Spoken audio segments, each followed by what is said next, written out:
வணக்கம் அன்பர்களே. நமக்கு இந்த ராகு கேது பெயர்ச்சி நடந்தது தெரியும். ராகு கேது பெயர்ச்சி நடந்தவுடன் ஒரு சூட்சமம் நடந்து விட்டது.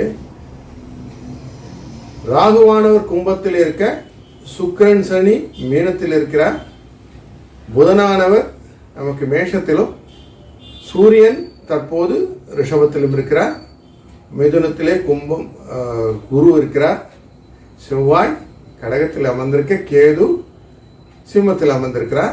இதெல்லாம் தொடர்ச்சியாக அடுத்தடுத்த கிரக கட்டங்களில் அமர்ந்திருக்கும் போது இதற்கு கிரக மாலைன்னு பேர்.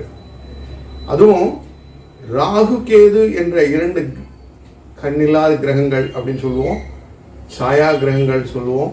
அப்படிப்பட்ட கிரகங்களுக்கு பிடியிலே இந்த மற்ற கிரகங்கள் எல்லாம் மாட்டிக்கொண்டு விட்டன அப்படிங்கிறதும், இந்த சதய நட்சத்திரத்திலிருந்து அடுத்து பூர நட்சத்திரத்தை முடியும் வரை, உத்திர நட்சத்திரம் வரும் வரை சந்திரனும் இந்த பிடியில் தான் இருப்பார் அப்படிங்கிறதும், அனைத்து விதமான நட்சத்திரங்களும் கிரகங்களும் இதற்குள்ளே மாட்டிக்கொள்ளும் போது என்ன விதமான பலன் இருக்கும் அப்படிங்கிற ஒரு கேள்வி வந்தோம்.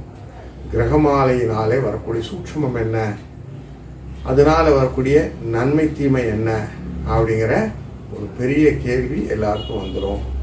இது கெடுதல் பலனை தருமா, நல்ல பலனை தருமா? ராகு கேதுனாலே பாம்பு அப்படின்னு தெரியும்.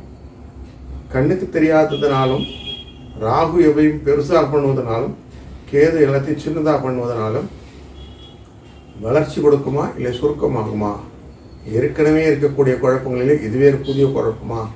இப்படின்னு பலவிதமான கேள்விகள் நமக்கு மனசுக்குள்ளே தோன்றுகிறது. அந்த கேள்விகளுக்கு விரிவான விளக்கங்களை நாம் தொடர்ந்து வரக்கூடிய காணொலியில் காணப்போகிறோம்.